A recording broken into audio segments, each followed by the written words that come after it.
আমি আজি ডায়েৰিয়া ৰোগৰ বিষয়ে আলোচনা কৰিম। তোমালোকে কোনোবাই ডায়েৰিয়া ৰোগৰ বিষয়ে জানা নেকি? মই জানো বাইদেউ। গুড, কোৱাচোন।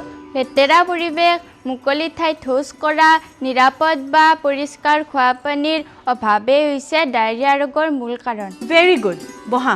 তোমালোক সকলোৱে বুজি পালানে? লেতেৰা পৰিৱেশ অৰ্থাৎ আমি বাস কৰা লেতেৰা ঠাইবিলাকত ব্লিচিং পাউডাৰ ছটিয়াই পৰিষ্কাৰ কৰি ৰাখিব লাগে। অনুপযুক্ত অনাময় ব্যৱস্থা অৰ্থাৎ মুকলি ঠাইত শৌচ কৰিব নালাগে।